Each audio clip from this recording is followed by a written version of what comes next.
दोस्तों साधारण देर, चूंकि काफी अरसा हो गया है आप लोगों से बात किए हुए, और बीच का जो समय था पिछला 1 साल का समय, वो आत्म मूल्यांकन का समय था।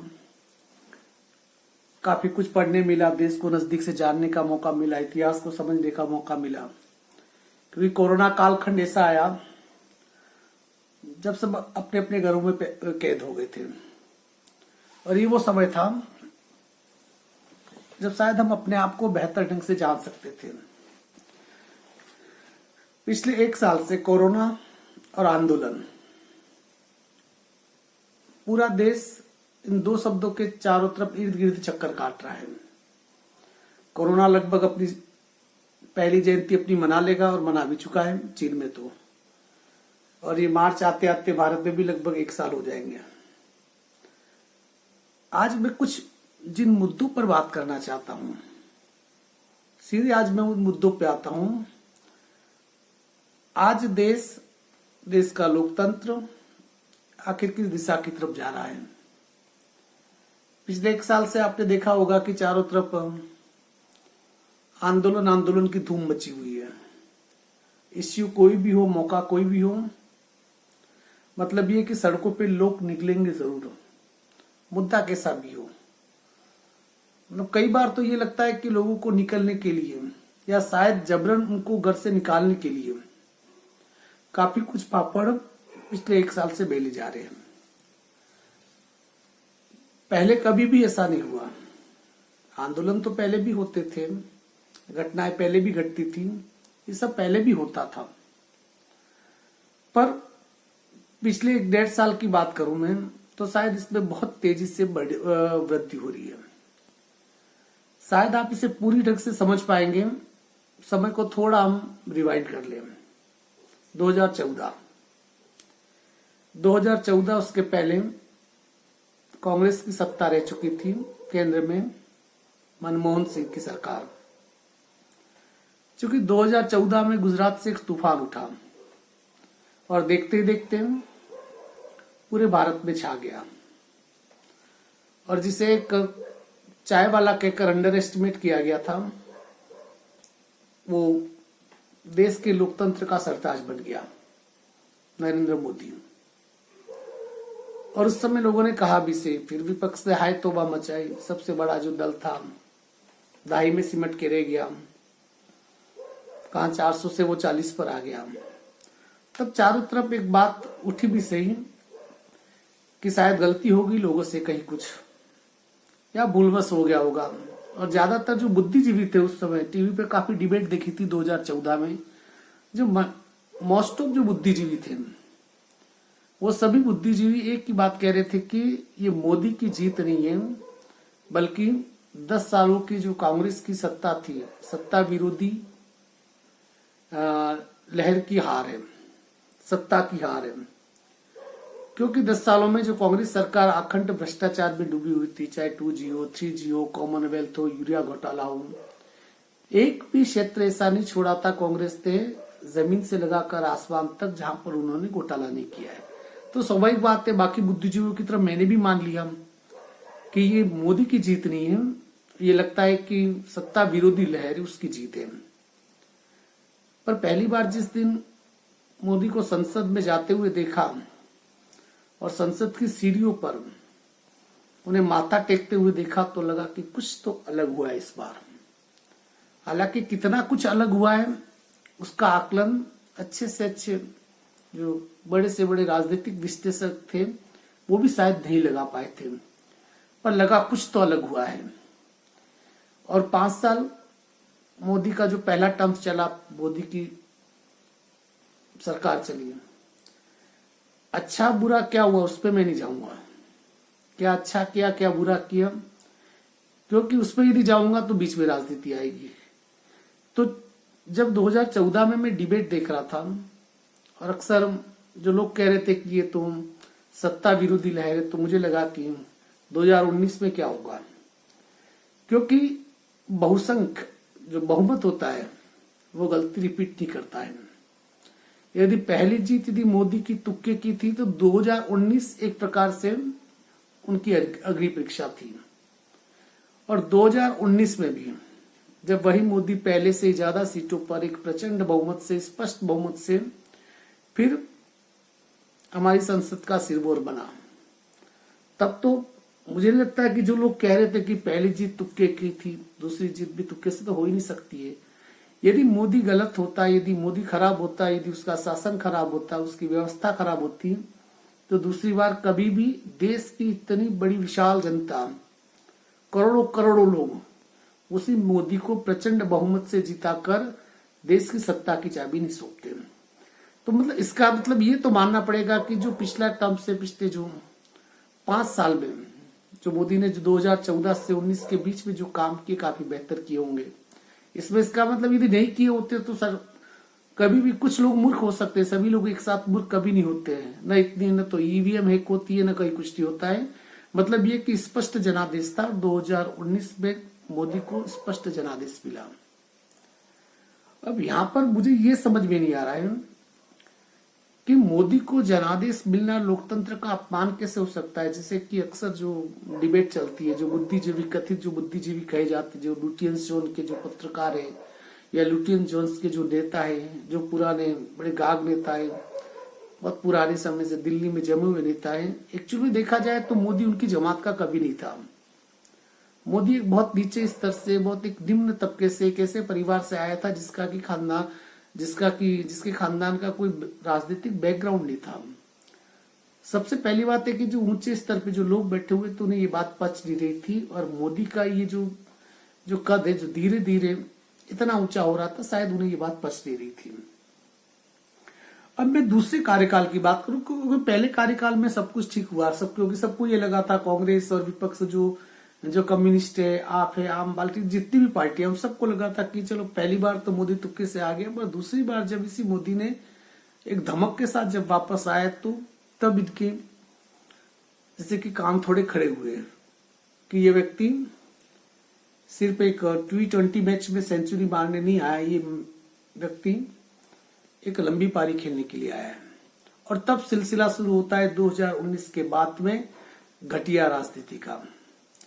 जैसे कि पिछले 1 साल में विपक्ष की जो राजनीति हुई है, जो राजनीति का जो घटियापन देखा पिछले 1.5 सालों में, ऐसा घटियापन तो पिछले 70 सालों में कभी भी नहीं हुआ था, चाहे पक्ष में कोई भी और विपक्ष में कोई भी हो। अब सेकेंड टर्म में आप ये सोचिए कि मोदी सरकार ने ऐसा क्या किया। मोदी सरकार के फैसले गलत है तो सबसे बेहतर तरीका है कि उन फैसलों को आप गलत साबित कर दीजिए। मोदी सरकार ने 2019 के टर्म में देखिए कि जैसे कि अपन एक मुद्दा लेते, सिंपल छोटे छोटे अपन मुद्दे लेते हैं, और विपक्ष का उन मुद्दों के प्रति जो रवैया क्या था वो मैं बात करता हूं। संसद में कानून पास हुआ और 3 तलाक को गैर कानूनी घोषित कर लिया। 3 तलाक को एक आपराधिक मामला मान लिया गया कि कानून बनाया गया कि 3 तलाक अब नहीं ले सकते हैं। मसला ये कि मुस्लिम कम्युनिटी की जो लाखों करोड़ों महिलाएं थी, उन्हें एक प्रकार से नारकी जीवन से ये मुक्ति मिली थी, पर विपक्ष को वो भी नहीं बचा। मतलब ये कि विपक्ष जो फैसले से बहुत बड़े फैसले, जिन्हें बहुत बड़ा माना गया था कि इस देश की राजनीति में, इस देश की जो राजनीतिक मिजाज देखते हुए इसे बड़े फैसले लेना संभव नहीं है, उन फैसलों को लिया गया। जैसे 3 तलाक का मुद्दा लिया गया। अब विपक्ष देखते रह गया, उन्हें लगा कि यार ये क्या कर दिया, इस मोदी ने ये क्या कर दिया, जो काम हम 70 सालों से नहीं कर सके, जो मुस्लिम कंट्री जो काम 20-25 सालों पहले कर चुके थे पर हम नहीं कर सके, इस काम को मोदी ने एक झटके से कैसे कर दिया। सबसे बड़ी बात है कि देश की सड़कों पे कहीं जुलूस नहीं, कहीं कोई आंदोलन नहीं, कहीं कुछ भी नहीं, कोई प्रतिक्रिया नहीं, उनके कान फिर खड़े हुए कि नहीं। इसका मतलब जो अंदर से तो वो जानते थे कि मोदी जो कर रहा है वो सही कर रहा है, परंतु चूंकि उन्हें अपना राजनीतिक अस्तित्व बचाना था, इस मोदी वेव, इस मोदी लहर से इस देश को छुटकारा दिलाना था, तो उनके लिए तो हर वो काम जो बेस्ट हो सकता है, सबसे सर्वोत्तम हो सकता है देश की राजनीति के लिहाज से, उसका भी विरोध उन्हें करना था। अब दूसरी तरफ जैसे कि देश में एनआरसी लागू किया गया। अब मुझे ये बताइए कि एनआरसी जो कानून आया, अब बताइए कि जो विपक्ष से एक सीधा सवाल है कि वो सही है या गलत है। देखिए, बीच वाला रास्ता कहीं नहीं होता है। जैसे कई राज्य कह रहे कि हम इस कानून को लागू नहीं करेंगे, औकाती क्या है तुम्हारी, जबकि देश की संसद में जब कोई कानून बन जाए तो किसी राज्य की औकात नहीं कि उसे लागू करे नहीं करे, उसके हाथ से लागू करना ही होगा। पर ये बताइए चलो कि यदि आपको लगता है कि इस एनआरसी को लागू नहीं करना चाहिए, तो इसका मतलब तो ये हुआ कि ये कानून गलत है। गलत है तो आपको कम से कम ये बताना पड़ेगा कि गलत है तो गलत क्यों है। सीधी सी बात है, जब ऐसे मुद्दों पर जब संसद में जब बहस चलती है तो विपक्ष के जो सबसे बड़े नेता है, नदेड़ उम्र के युवा नेता है राहुल गांधी, डिबेट छोड़ के भाग जाते हैं। संसद सत्र चल रहा होता है, इटली में जाके छुट्टियां मनाने की उन्हें याद आती है, उन्हें नानी की बड़ी याद आ जाती है, या फिर कभी सिंगापुर चले जाते हैं, कभी बैंकॉक चले जाते हैं। अर्थात कि यदि ये कानून गलत है तो इसका विरोध का होना चाहिए ना, संसद में होना चाहिए पुरजोर तरीके से, क्योंकि आप सिर्फ विरोध के लिए विरोध नहीं कर सकते। यदि कानून गलत है तो आपको वहां पर बताना पड़ेगा कि तथ्यों के साथ कि गलत क्यों है। पूरे भारत की यदि बात करें तो पूरे भारत में गैर कानूनी तरीके से जो आंकड़ा है वो कम से कम 8 से 10 करोड़ ऐसे घुसपैठिए जो घुस चुके जो इस देश के नागरिक नहीं है, जो वाकई इस देश के नागरिक नहीं, जो शरणार्थी बन के आए थे, जिन्होंने शरण मांगी थी, चलो उनको अपन दे देते हैं, उन्हें अपन देश की नागरिकता दे देते हैं। पर इसका मतलब तो ये नहीं कि जो लोग देश में जबरन घुस गए, गैर कानूनी तरीके से घुस गए, उनका लालन पालन करना, उन्हें खिलाना पिलाना, सब्सिडी देना, ये वो सब क्या इस देश का काम हो सकता है? ये देश कोई चिड़ियाघर तो नहीं कि मर्जी पड़े जो आ जाए, मर्जी पड़े वो चला जाए। आपको क्या लगता है कि 10 करोड़ घुसपैठियों में से सबके सब बड़े जो हिंदू भारतीय राष्ट्रीय विचारधारा से सहमत होंगे? आप देखिए, कोई भी उठा के देख लीजिए, जो पिछले भी कई सालों में 20-25 सालों में जितने भी दंगे वगैरह हुए, जो बड़े हत्याकांड हुए, उसमें कहीं न किसी ऐसे व्यक्ति का जिक्र आता है जो कि पहले इस भारत में घुसपैठिया रह चुका है, उस रूप में आया हूं। तो क्या देश का अपना एक रजिस्टर नहीं होना चाहिए जिसपे पता चले कि इस देश का मूल नागरिक कौन है? यदि गलत है तो गलत साबित कीजिए ना। आप गलत साबित नहीं कर सकते, आप संसद में बहस नहीं करेंगे, आप ट्विटर पे जाके चहकेंगे, आप अखबारों की हेडलाइन बनाएंगे, आप लुटिन जोन के जो पत्रकार है, जो दलाल पत्रकार है, उनकी गोदी में बैठकर अपने मन माफिक अपनी मर्जी के हिसाब से इंटरव्यू देंगे और आप प्राइम टाइम में आना पसंद करेंगे। मसलन जो गलत नहीं है उसे गलत साबित करने के लिए आप पूरी ताकत लगा देते हैं। जैसे कि राम मंदिर, जिसके बारे में अक्सर कहा जाता था कि राम मंदिर कभी नहीं बन सकता था, जिसके बारे में अक्सर ये आरोप लगाया जाता था बीजेपी पर भी कि मंदिर हम बनाएंगे पर तारीख नहीं बताएंगे। और फास्ट ट्रैक अदालत में ये मामला चला और चलते चलते और जो मुद्दा 200 साल से नहीं निपटा था उसे 1 साल के भीतर भीतर निपटा दिया। राम मंदिर बनने का मार्ग प्रशस्त हो गया। राम मंदिर बन रहा है तो उसमें 2 ही चीजें हो सकती है, या तो वो सही बन रहा है या गलत बन रहा है। यदि सही है तो सही के साथ पूरी ताकत से आप खड़े रहिए, वहां राजनीति मत कीजिए। यदि फिर वो गलत है तो आप उसे गलत कहिए, परंतु ये राजनीतिक ढोंग न कीजिए। राजनीतिक ढोंग का मतलब ये कि आप एक तरफ संप्रदाय विशेष को खुश करने के लिए आप ये दुनिया के सामने ऐसे प्रतीत होता है कि जैसे कि राम मंदिर बन रहा है तो गलत बन रहा है, और जो अल्पसंख्यकों के साथ बड़ी जबरदस्ती हुई है और उनके साथ उनकी जमीन को छीन लिया गया।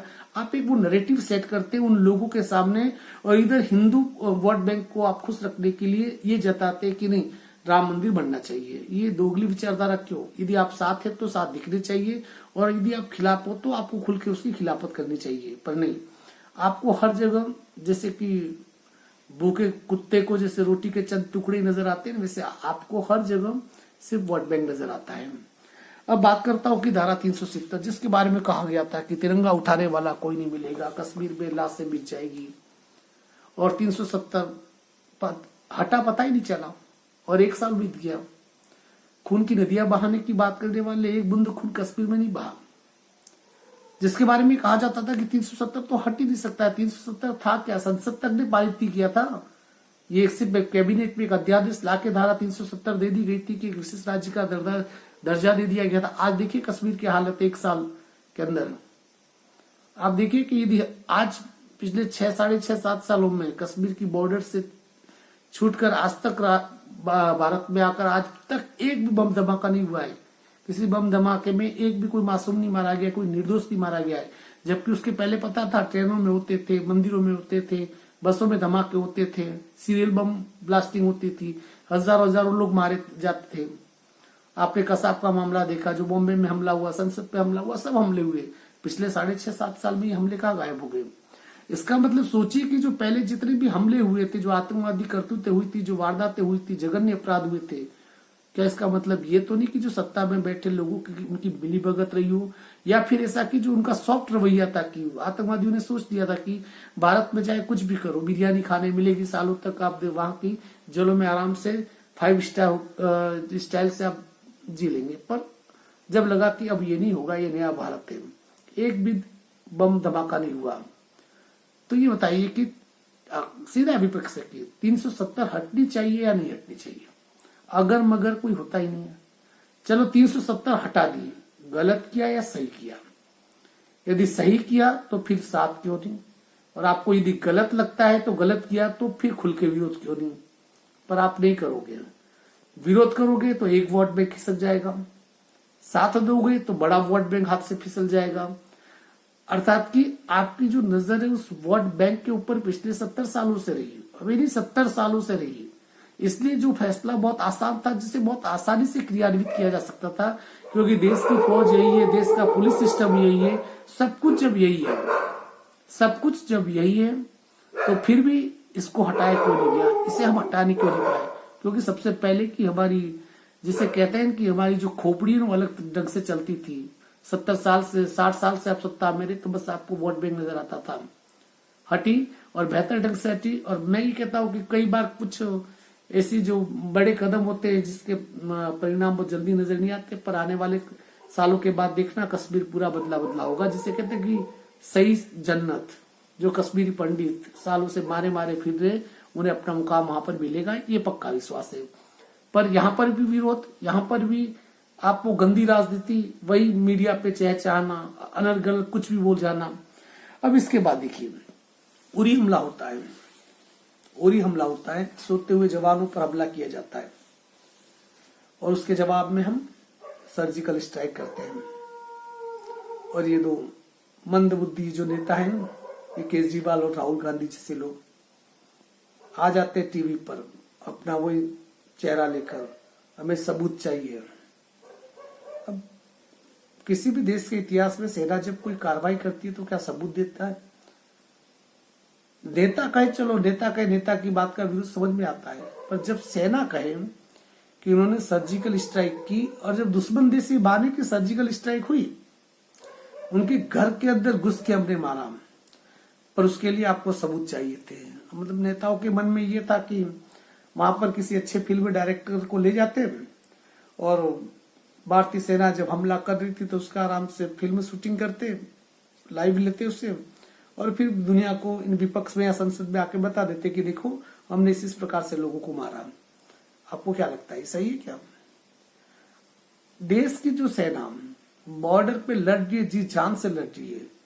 अब जब हमारे देश के चंद ये टुच्चे नेता जब ये कहते हैं, तो आप सोचिए कि पाकिस्तान के अखबार डॉन में जब इन नेताओं की हेडलाइनों को उठा के ये लिखा जाता है कि हमला तो सर्जिकल स्ट्राइक हुई नहीं, आप सोचिए सेना के मॉरल पे क्या फर्क पड़ता होगा। आप देखिए आज पाकिस्तान में केजरीवाल और राहुल गांधी जैसे लोग, ये लोग हीरो है वहां पर। वो चाहते ही यही है कि देश का प्राइम मिनिस्टर बने राहुल गांधी या केजरीवाल जैसा कोई बन जाए। और कांग्रेस का तो नेता मणिशंकर अय्यर था, वो तो सीधा पाकिस्तान में चला गया कि भाई मोदी को हटाने में हमारी मदद करो, वो हाथाजोड़ी कर रहा था। क्या ये राजनीति की, ये राम धर्म से आप बताइए, कांग्रेस से भी सवाल है कि क्या ये सही था? अब मुझे लगता है कि ये गलत था। जब आम कांग्रेसियों को लगता है कि ये गलत था, तो मेरा सबसे बड़ा सवाल उन लाखों करोड़ों कांग्रेसियों से है, यदि जो बच्चे कुछ है उनसे है, और जो राष्ट्रभक्त है। मैं ये नहीं कहता हूं कि नहीं, उनकी राष्ट्रभक्ति पे तो कोई सवालिया निशान लगा ही नहीं सकते, पर मुझे लगता है कि जब उनका शीर्ष नेतृत्व जब सबूत मांग रहा था, तो क्या किसी भी कांग्रेसी का जमीर जिंदा नहीं था जो पूछता, कहता कि नहीं आप ये गलत सबूत मांग रहे, सेना ने किया है, उसके ऊपर हमें विश्वास करना चाहिए था। पूरे देश से एक भी सच्चा कांग्रेसी उठ के यदि खड़ा हो जाता और जो कहता कि नहीं ये बिल्कुल सही हुआ और सेना ने सटीक कार्रवाई की, तो शायद कुछ मरहम लग जाता, पर ऐसा कोई भी तो नहीं। सबकी रीढ़ की हड्डी, क्या या तो रीढ़ की हड्डी मर चुकी दिखी या जमीर पूरी तरीके से मर चुका है, पर कभी भी किसी ने नहीं किया। उसके बाद पुलवामा में जो हमला हुआ, उसके बाद एयर स्ट्राइक हुई, और वो तो ठीक है, हमारा अभिनंदन जो पाकिस्तान सीमा में चला गया, नहीं तो शायद उसके भी सबूत मांगते। अब अभिनंदन को जब छोड़ के लाया गया तो भी क्यों छोड़ा गया, ऐसे कैसे हो गया? बिल्कुल सही बात है। पिछले 60 सालों में जो भी उस बॉर्डर पार हमारा जो भी सिपाही गया वो भी आज भी पाकिस्तान की जेलों में बंद है। पहली बार ऐसा हुआ कि कोई हमारा पायलट पाकिस्तान के अंदर चला गया, 24 घंटे के अंदर वो छूट के आ गया और आना ही था। अभिनंदन नहीं आता तो 24 घंटे में नहीं आता तो शायद अगले दिन का सूरज पाकिस्तान देख नहीं पाता, ये बात पाकिस्तान को पता थी। अब उसका आना भी इन सभी विपक्ष के लिए शॉकिंग था, यार क्यों आ गया, नहीं आता तो शायद कोई मुद्दा बन जाता, हम इसे इश्यू बना देते, हम candle light dinner, candle light हम लगाते, हम प्रदर्शन करते, संसद का घेराव करते, जंतर मंतर पे जाते। फैशन बन गया कुछ लोगों का वहां पर जंतर मंतर पर, वो अड्डा बन चुका है उन लोगों आंदोलन जीवियों का एक्चुअल में देखा जाए। पर ये उनके मंसूबे पर पानी फिर गया। अभिनंदन वही शेर दिल व्यक्ति हंसता मुस्कुराता हुआ आराम से वाघा बॉर्डर से चल के जब आया तो देश ने उसे सलाखों पे बैठा दिया, पर वहां पर भी विपक्ष का अपना पूरा विरोध था। अब किसान बिल जो सबसे विवादास्पद है, 6-7-8 महीनों से किसान बैठे हुए हैं। किसान बिल संसद की जो कार्रवाई जो लोग देखते, जो पुराने लोग देखते हैं, मुझे ये से पता नहीं चल रहा है कि मैं कोई कृषि विशेषज्ञ नहीं हूं। यदि किसान बिल में कुछ गलत है तो अभी संसद चल रही है, मोदी जी जवाब दे रहे थे और राहुल गांधी विद कांग्रेस ब्रिगेड पूरी भाग गई छोड़ के। क्यों? आपको लगता है कि आप जिसका विरोध कर रहे हो, जैसे कृषि कानून का विरोध कर रहे हो, मतलब विरोध आप कब कर रहे हो? जब आपको लगता है कि इस कानून में कुछ गलती है, तो फिर उस कानून की गलती को आप कहां बताओगे? आप बताइए। आप जाके ट्विटर पे बताएंगे? आप जाकर कई विदेशों में जाके इसकी बात चलाएंगे? नहीं, बताइए उसका आप कहां पर बताना चाहिए। आप अपने सुझाव दोगे तो कहां पर दोगे? संसद में दोगे, पर संसद में न तो आप बोलते हो न बोलने देते हो। बस कृषि कानून हटाए जाए। मुझे ये बताइए कि कृषि कानून में ऐसा नया क्या था? कृषि कानून लागू हुए इतना समय आ गया है, न तो कोई एमएसपी बंद हुई है, न कोई सरकारी मंडियां बंद हुई है, कहीं कुछ भी ऐसा नहीं हुआ है। और आंदोलन करने वाले सिर्फ 1 या 2 राज्य के चंद लोग, मुझे लगता है कि 10 से 15 करोड़ लोग, तो भारत में 15 करोड़ लोग तो खेती करते होंगे। मतलब 15 करोड़ लोगों में से 1000, 2000, 4000 लोग यदि किसी एक विशेष जगह को घेर के यदि बैठ जाए, हाईवे जाम कर दे, लोगों का जीना हराम कर दे, वो सही है? मतलब कि वो सही है। चलो मैं भी मानता हूं कि किसी भी लोकतंत्र में आंदोलन करना बहुत जरूरी होता है, मैं मान लेता हूं कि वो चलो सही है और आंदोलन सही भी होना चाहिए। पर वही आंदोलनकारी जब देश में जब रिपब्लिक डे होता है, 26 जनवरी गणतंत्र दिवस, बस हम तो दिल्ली में जाएंगे, परेड में शामिल होंगे, फिर बाद में नहीं, फिर भी हम तो दिल्ली में जाएंगे, ट्रैक्टर रैली निकालेंगे। चलो ठीक है, वो क्योंकि परमिशन नहीं देते, उस ट्रैक्टर रैली की परमिशन नहीं देते, तो ये पूरा विपक्ष का गला फाड़ फाड़ के ये जो मीडिया चिल्लाता कि उनका गला दबाया जा रहा, लोकतंत्र का गला घोटा जा रहा, बड़ी बड़ी बातें। चलो उन्हें परमिशन दे दी। परमिशन किस बात की रही होगी कि आप पर्टिकुलर एक एरिया में आप घूम के आपकी ट्रैक्टर रैली निकाल दीजिए आप, और उसका भी कुछ बिंदु तय किए गए थे किसान नेताओं के साथ। पर आप सोचिए, जब 26 जनवरी की जो फुटेज को देखा, एक प्रकार से 26 जनवरी 12 बजे के बाद पूरा दिल्ली एक बंधक बन गया था। सबसे शर्मनाक बात तब है कि जब लाल किले के ऊपर खालिस्तानियों ने जाके वहां पर तिरंगा उतार कर उनका झंडा जब लगा दिया, इससे ज्यादा तो डूब मरने की बात कौन सी हो सकती है। चलिए, आप किसानों के साथ समझ में आता है, पर जब किसानों ने जो तलवारें ले रही, जो महिला जो कांस्टेबल है उनको मारा गया, 400 पुलिस वाले घायल हुए, दौड़ा दौड़ा के मारा। आपने देखा होगा कि सभी बहुत सारी फुटेज में आपने देखा होगा कि जो किसान थे वो अपने ट्रैक्टरों पे बैठे हुए पुलिस वालों को मारने के लिए ट्रैक्टर दौड़ा रहे थे, जैसे कि रेस लगी हुई हो। वहां पर जो बीएसटीसी जो गाड़ियां थी, उन गाड़ियों को, जो दिल्ली कॉर्पोरेशन की जो गाड़ियां थी, उन गाड़ियों को ट्रैक्टर से पलट रहे थे, चिल्ला रहे थे, निहंग थे, तलवारें लेके घूम रहे थे। क्या ये सही था? क्या ये सही था? विपक्ष से कि यदि सही है तो फिर आप इसका मतलब ये कि आंदोलन फिर हिंसक होना चाहिए। यदि ये गलत है तो इस विपक्ष में जो ऊपर बैठे हुए तमाम लोग जो बात बात पे ट्विटर पे चहचहाते, फेसबुक पे शोर मचाते, मीडिया चैनल पे घूमते रहते, आज तक उनमें से किसी ने भी मुंह खोलकर ये कहा कि नहीं ये गलत था। आंदोलन अपनी जगह, मांगे अपनी जगह, पर यह तरीका गलत था। पर उनमें से किसी ने, क्योंकि उन्हें पता है, उन्हें मतलब ही क्या है कि देश का स्वाभिमान क्या होता है, देशभक्ति क्या होती है, तिरंगा क्या होता है, लाल किला जो हमारी एक प्रकार से अस्मिता का प्रतीक है वो क्या होता है। उन्हें इन चीजों से कोई मतलब नहीं था। बस उन्हें किसी प्रकार से वो चाहते थे कि पुलिस वाले गोलियां क्यों नहीं चला रहे, कुछ गोलियां चले, इधर से लोग मरे, उधर से मरे तो लाशें गिरेगी, लाशें गिरी तो लाशों के ऊपर राजनीति करेंगे। जो चील होती है, चील आसमान में ऊंचाई पे उठते नीचे, बस कुछ गिद्ध इंतजार कर रहे थे लाशें गिरे कब इन लाशों को नोच नोच के खाए, इसे इश्यू बनाए और अंतर्राष्ट्रीय स्तर पे हम मोदी को नीचा दिखाए। क्योंकि मोदी लार्जर देन लाइफ, उनकी छवि ऐसी बन गई थी कि दुनिया में सबसे पावरफुल नेताओं में उनकी गिनती आ रही है और यहाँ के कुछ लोगों को ये बात पच दे रही है। अब ये ठीक है, राकेश टिकैत जिसे कह रहे हो कि हाँ वो जो कर रहा है उसका हक है, जिस जगह से वो चुनाव, जिस जगह से है वहां चुनाव लड़ा था, जमानत जब्ती हो गई थी। योगेंद्र यादव, शौक ऐसे आंदोलन कोई भी हो, चाहे जेएनयू हो, चाहे शाहीन बाग हो, चाहे कहीं पर भी हो, ये गिद्ध हर जगह नजर आ जाएगा। क्योंकि जो इसकी लपलपाती जीभ है ना, हमेशा लाशों को देखने की बड़ी शौकीन है। वो चाहते कि लाशें गिरे ताकि कुछ लिखने मिले, कुछ बोलने मिले, राजनीति करने मिले। ये वे लोग हैं जो सब जमानत जब्त करके आ गए और वहां पर बैठे हुए जो टॉप के जितने भी नेता है सभी की जमानत जब्त हुई है। मतलब कि वो लोग जो अपनी जमानत जब्त करवा के वहां पर आंदोलन के लिए बैठे हुए, वो लोकतंत्र का प्रतीक है। तो उन लोगों को जो लाख लाख 5-5 7-7 लाख वोटर से हरा कर जो लोग संसद में बैठे हुए और उन्होंने यदि कोई कानून बनाया तो इसका मतलब कि वो बिल्कुल गलत। और ये लोग जो बाहर पर भाड़े पर जो आंदोलन कर रहे हैं वो लोग सही, क्या ये लोकतंत्र है क्या? अब इसे खुल के यदि कोई कहे तो नहीं, तुम तो मोदी भक्त हो, तुम ये हो वो हो, ये बात तो शुरू हो जाती है। और सबसे बड़ा है कि हम खामोश क्यों हैं? चंद लोग बैठे रहते हाईवे के ऊपर, पूरा जनजीवन अस्त व्यस्त है। हम सब जो अपने घरों में टीवी पे बैठ कर रोज इनकी डिबेट देखते हैं, रोज सब कुछ देखते हैं, अखबारों में पढ़ते रहते हैं और हमको लगता है, हमारी अंतरात्मा कहती कि जो हो रहा है गलत हो रहा है। एक व्यक्ति जो देश की जो सिस्टम को पूरा बदलने की कोशिश कर रहा है, जो 70 साल की जो भयानक जो बीमारियां हैं, सर्जरी करके ऑपरेशन करके जिन्हें सुधारने की कोशिश कर रहा है, पर हम उन्हें उसके साथ खड़े होते क्यों नहीं दिखते हैं?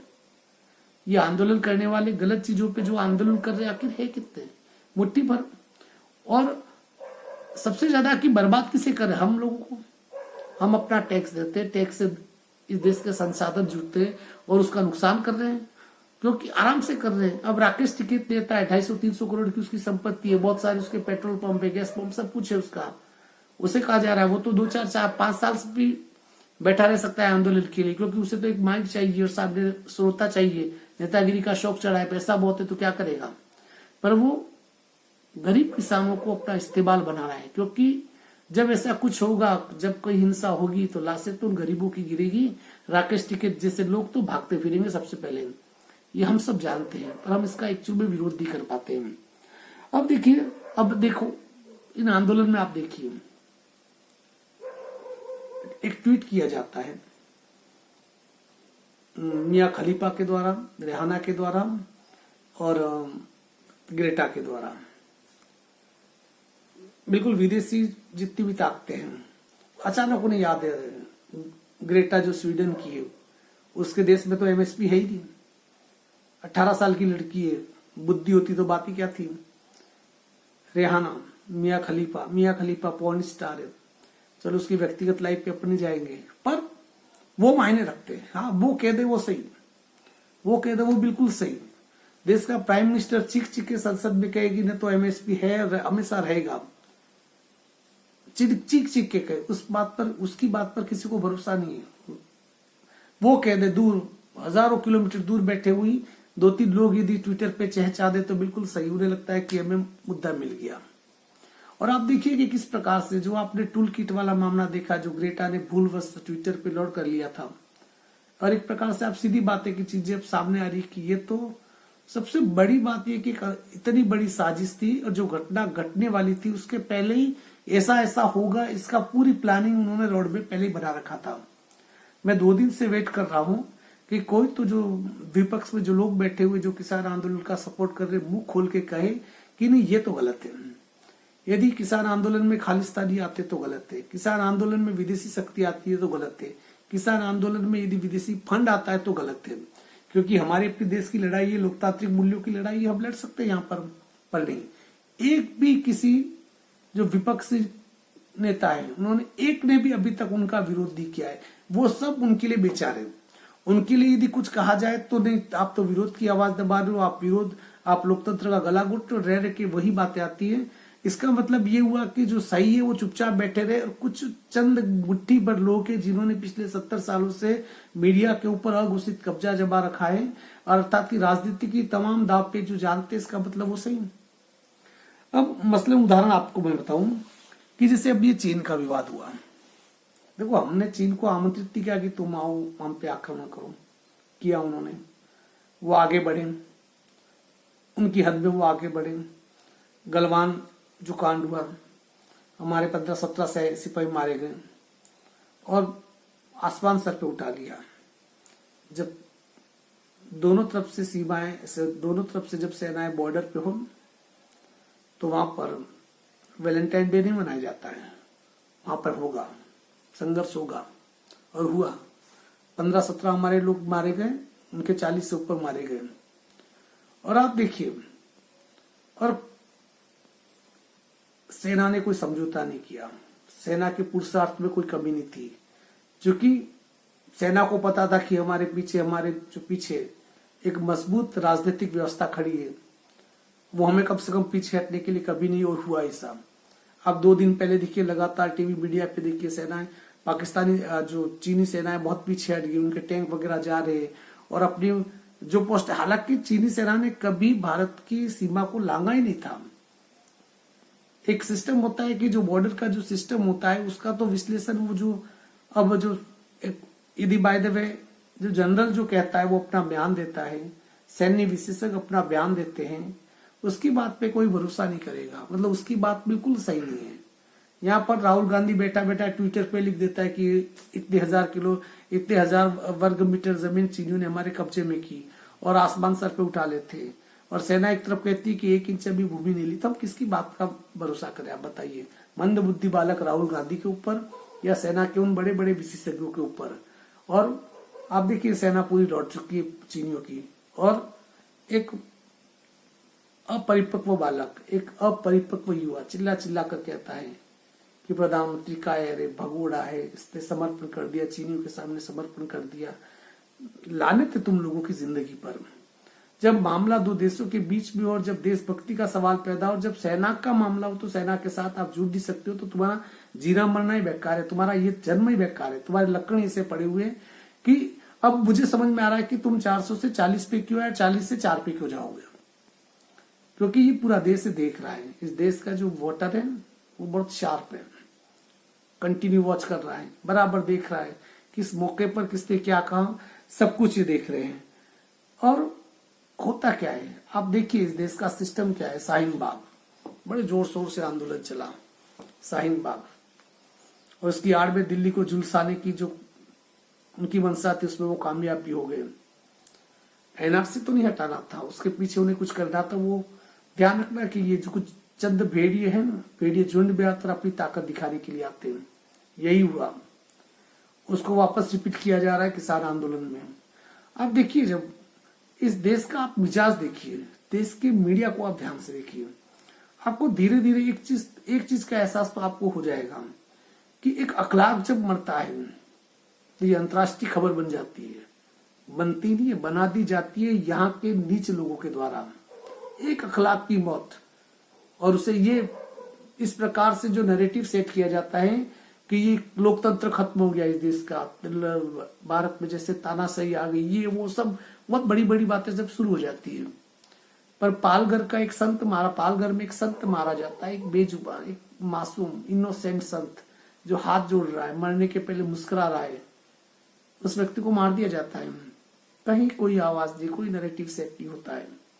2 दिन पहले रिंकू शर्मा को मार दिया गया, जिसकी गलती ये थी कि राम मंदिर के लिए चंदा लेने गया था, और जिसने मारा उसकी पत्नी को, उसने 2-3 बार उसने गर्भवती पत्नी को खून दिया था, और उसे से मार दिया जाता है। पर रिंकू शर्मा के लिए कोई आवाज नहीं। अंकित शर्मा मर गया, उसके लिए इस देश में कोई भी आवाज नहीं।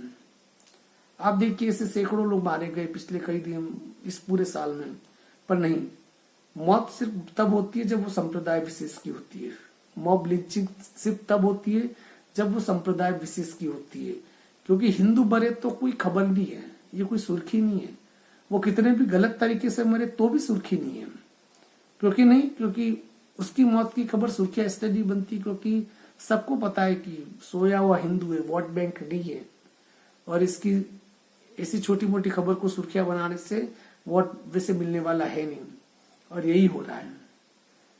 आज इस देश में 100 करोड़ हिंदू, 100 करोड़ हिंदू और मात्र 30-35 करोड़ दूसरे लोग हैं, दूसरे संप्रदाय के लोग हैं, पर उन्हें पता है कि किया जा सकता है।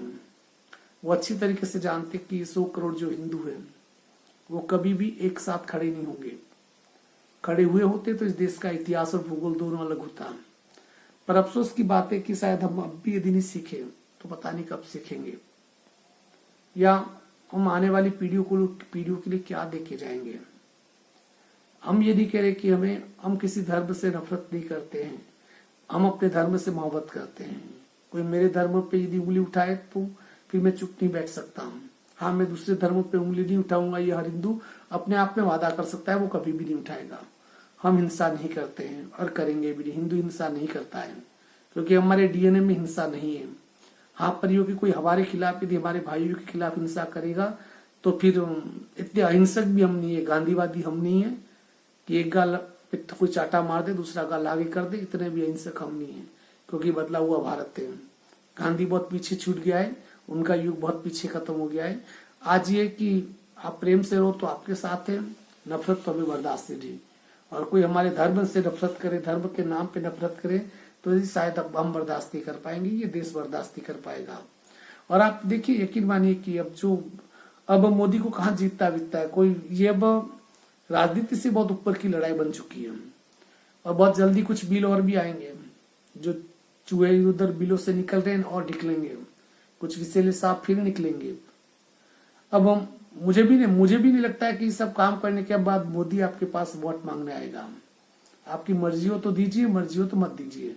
आपको लगता है कि गैस यदि महंगी हो रही है, गैस सिलेंडर महंगा होना है, उस हिसाब से आप तय करो कि किसी को वोट देना है नहीं देना है, या आपका जमीर आपके साथ। आप आलू टमाटर की कीमतों से सरकारें बदलने वाले लोग हो तो उनको तो मुझे कुछ कहना भी नहीं है, पर ये कि अभी कुछ बिल और आएंगे। और जिनको ये लगता है कि किसान आंदोलन वगैरह हो रहा है तो मोदी झुक जाएगा, तो गलत फहमी में हो। लिख लीजिए आप, मोदी टूट सकता है, झुकेगा नहीं। क्योंकि जब मोदी को लगता है कि वो सही है तो वो भगवान से के सामने भी नहीं झुकेगा। और मुझे लगता है कि जब तटस्थ विश्लेषण करता हूं कि या तो वो सही है, क्योंकि या तो गलत होता तो मोदी गलत साबित हो जाता। चिंता मत कीजिए, आपके पिछवाड़े को वो और भी सुलगाएगा, क्योंकि उसके दामन में कोई दाग है ही नहीं। रिश्वत खाता नहीं है, परिवार है नहीं, बैंक बैलेंस बढ़ाना नहीं है, और ज्यादा कोई बड़ी लालच है नहीं। आप प्रधानमंत्री उसे नहीं भी बनाओगे तो जोली झंडा लेके निकल पड़ेगा वो आदमी, पलट कर भी नहीं दिखेगा। यकीन मानिए, आपको लगता है कि जैसे कि आप वोट नहीं देंगे, मोदी प्रधानमंत्री नहीं बना तो जाके गुजरात का चीफ मिनिस्टर, गलत फहमी में हो। जो उसे करना है देश के लिए करना वो करेगा, और वो अपने इस जीवन काल भी करके जाएगा। चिंता मत कीजिए। और आप भी वो लोग जो उन्हें वोट देने वाले हो, आने वाले समय में भी देने वाले हो, क्योंकि आप बढ़ती हुई गैस की कीमतों से देश के भविष्य का आकलन आप नहीं करोगे, और कोई भी एक जो जमीर वाला जो भारतीय है वो नहीं करेगा। और चंद नोटों से वोट बिकती हो तो उनकी तो बात में कुछ कर ही नहीं सकता हूँ।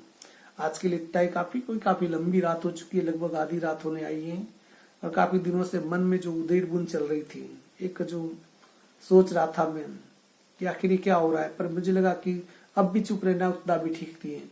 कम से कम हो सके कि मेरे इस वीडियो को देख के कोई एक व्यक्ति भी थोड़ा बहुत भी जगह लगे कि नहीं यदि ठीक है, ऐसा मोदी सही है, तो फिर उसका समर्थन हमें करना चाहिए।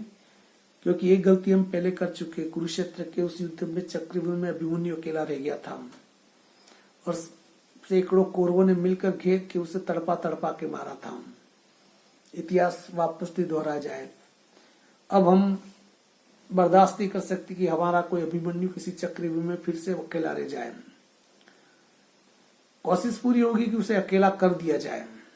जो चारों तरफ जो उड़ती हुई चिल्ले और गिद्ध हैं, जो इंसानी लाशों का सौदा करते हैं, वो इसके लिए बिल्कुल कटिबद्ध है, वो करेंगे ऐसा।